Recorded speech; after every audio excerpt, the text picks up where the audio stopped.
सच्चरित अध्याय 6।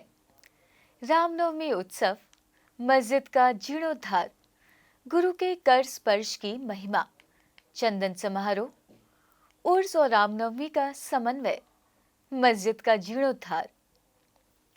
गुरु के कर स्पर्श के गुण। जब सद्गुरु ही नाव के खिवैया हैं, तो वे निश्चय ही कुशलता तथा सरलता पूर्वक इस भवसागर के पार उतार देंगे। सद्गुरु शब्द का उच्चारण करते ही मुझे श्री साईं की स्मृति आ रही है। ऐसा प्रतीत होता है मानो वे स्वयं ही मेरे सामने खड़े हैं और मस्तक पर ऊदी लगा रहे हैं। देखो देखो, वे अब अपना वरद हस्त उठाकर मेरे मस्तक पर रख रहे हैं। अब मेरा हृदय आनंद से भर गया है।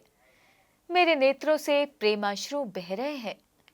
सद्गुरु के कर स्पर्श की शक्ति महान आश्चर्यजनक है। लिंग, शरीर जो संसार को भस्म करने वाली अग्नि से भी नष्ट नहीं होता है, वो गुरु के स्पर्श भर से पल भर में नष्ट हो जाता है। अनेक जन्मों के समस्त पाप नष्ट हो जाते हैं। ऐसे व्यक्ति जिन्हें धार्मिक और ईश्वरीय प्रसंगों में पूर्ण अरुचि है, उनके भी मन स्थिर हो जाते हैं। श्री साईं बाबा के मनोहर रूप के दर्शन कर कंठ प्रफुल्लता से संध जाता है। आंखों से अश्रुधारा प्रवाहित होने लगती है और जब हृदय भावों से भर जाता है, तब 16 भाव की जागृति होकर आत्म अनुभव के आनंद का आभास होने लगता है। मैं और तू का भेद नष्ट हो जाता है और तत्क्षण ही ब्रह्म के साथ अभिन्नता प्राप्त हो जाती है। जब मैं धार्मिक ग्रंथों का पठन करता हूँ, तो क्षण क्षण में सद्गुरु की स्मृति हो आती है। बाबा राम या कृष्ण का रूप धारण कर मेरे सामने खड़े हो जाते हैं और स्वयं अपनी कथा मुझसे सुनाने लगते हैं। अर्थात जब मैं भागवत का श्रवण करता हूँ, तब बाबा श्री कृष्ण का स्वरूप धारण कर लेते हैं और तब मुझे ऐसा प्रतीत होने लगता है कि वे ही भागवत या भक्तों के कल्याणार्थ उद्भव गीता सुना रहे हैं। जब कभी भी मैं किसी से वार्तालाप किया करता हूँ, तो बाबा की कथाओं को ध्यान में लाता हूँ, जिससे उनका उपयुक्त अर्थ समझाने में सफल हो सके। तब एक शब्द या वाक्य की रचना भी नहीं कर पाता हूँ, परंतु जब वे स्वयं कृपा कर मुझे लिखवाने लगते हैं, तब फिर उसका कोई अंत नहीं होता। जब भक्तों में अहंकार की वृद्धि होने लगती है, तो वे शक्ति प्रदान कर उसे अहंकार शून्य बनाकर अंतिम ध्येय की प्राप्ति कर देते हैं तथा उसे संतुष्ट कर अक्षय सुख का अधिकारी बना देते हैं। जो बाबा को नमन कर अनन्य भाव से उनकी शरण में जाता है, उसे फिर कोई साधना करने की आवश्यकता नहीं है। धर्म, अर्थ, काम और मोक्ष उसे सहज ही प्राप्त हो जाते हैं। ईश्वर के पास पहुंचने के 4 मार्ग हैं: कर्म, ज्ञान, योग और भक्ति। इन सब में भक्ति मार्ग अधिक कंटकाकीर्ण, गड्ढों और खाइयों से परिपूर्ण है।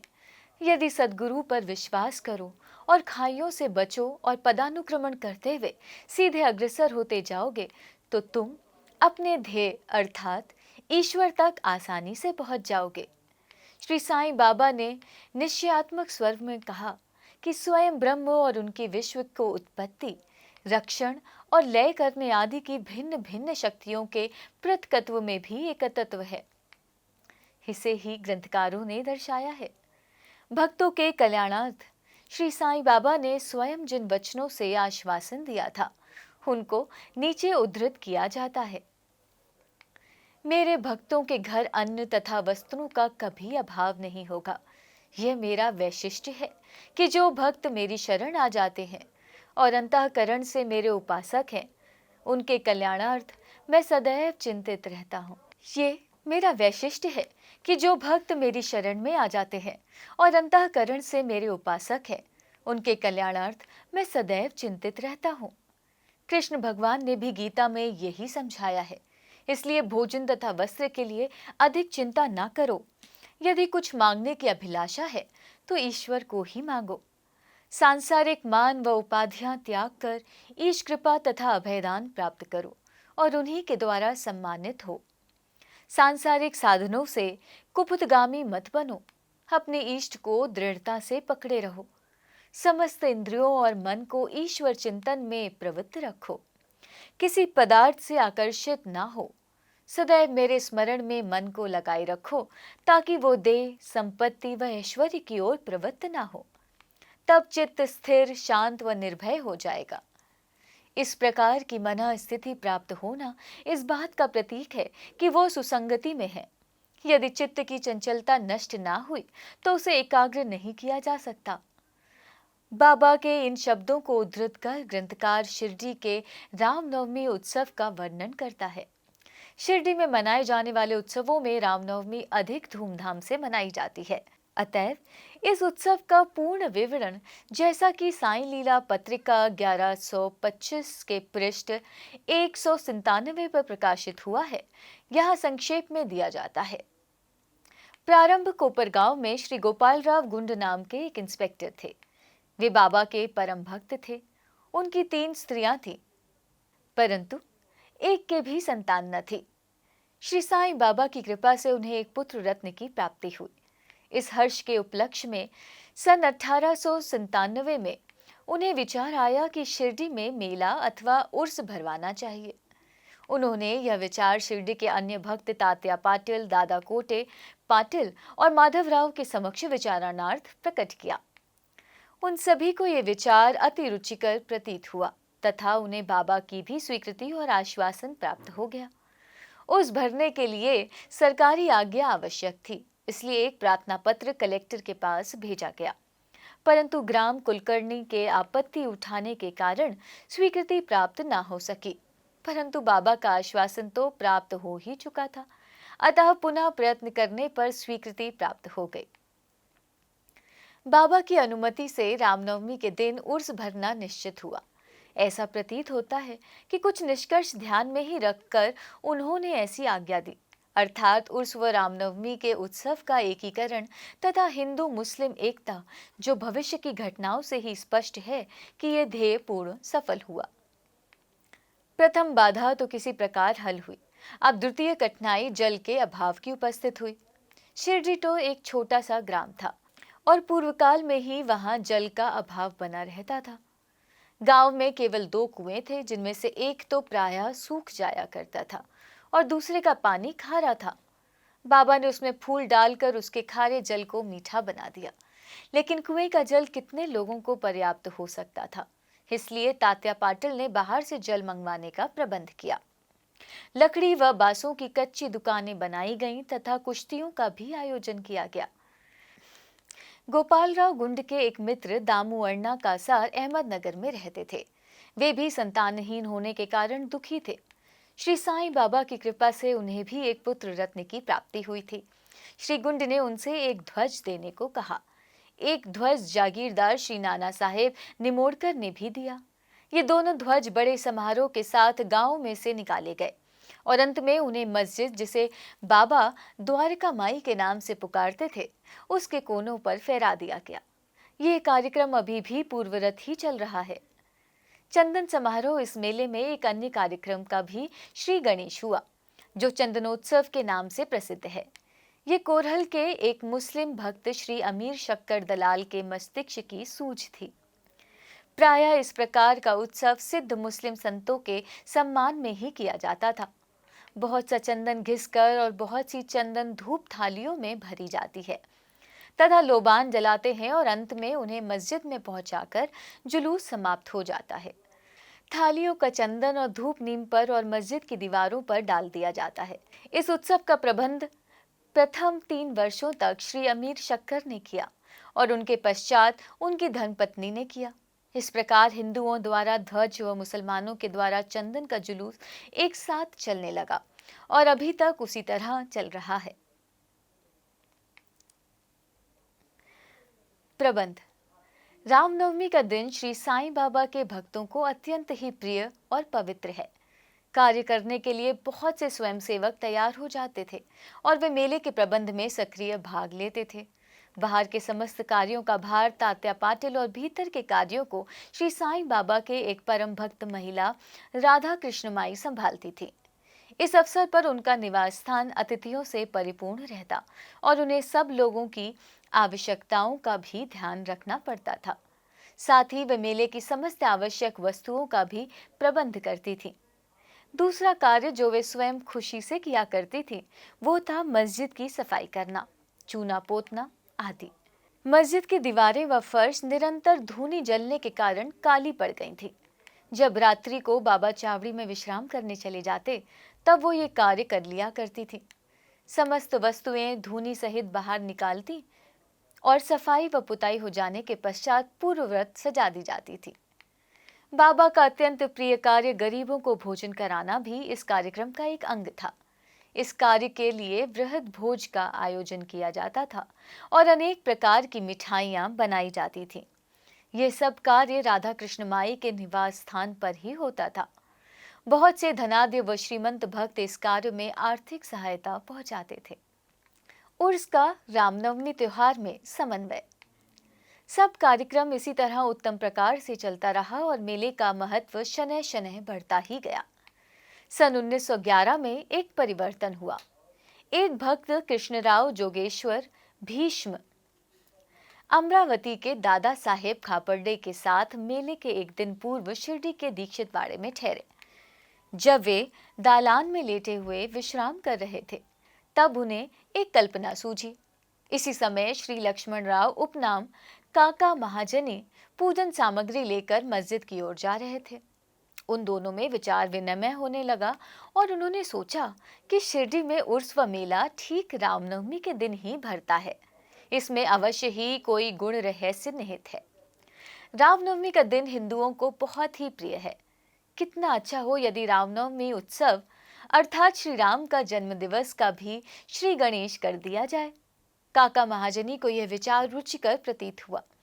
अब मुख्य कठिनाई हरिदास के मिलने की थी जो इस शुभ अवसर पर कीर्तन व ईश्वर गुणानुवाद कर सके।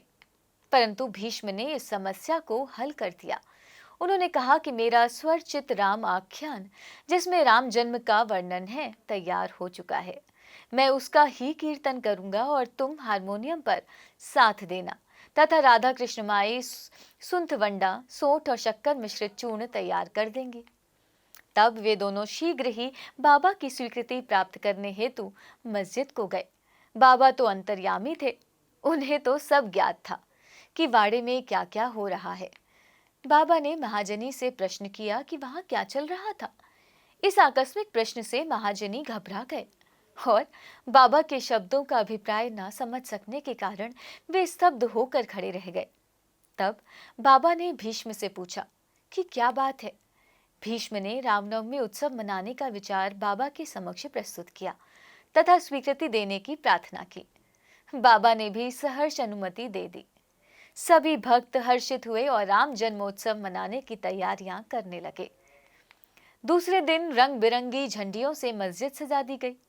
श्रीमती राधा कृष्ण माई ने एक झूला लाकर बाबा के आसन के समक्ष रख दिया और फिर उत्सव प्रारंभ हो गया। भीष्म कीर्तन करने को खड़े हो गए और महाजनी हारमोनियम पर उनका साथ देने लगे। तभी बाबा ने महाजनी को बुलावा भेजा। यहाँ महाजनी शंकित थे कि बाबा उत्सव मनाने को आज्ञा देंगे भी या नहीं। परंतु जब वे बाबा के समीप पहुंचे तो बाबा ने उनसे प्रश्न किया, ये सब क्या है? ये झूला यहाँ क्यों रखा गया है? महाजनी ने बतलाया कि रामनवमी का कार्यक्रम प्रारंभ हो गया है और इसी कारण ये पालना यहाँ रखा गया है। बाबा ने निंबर पर से 2 हार उठाए। उनमें से एक हार तो उन्होंने काका जी के गले में डाल दिया तथा दूसरा भीष्म के लिए भेज दिया।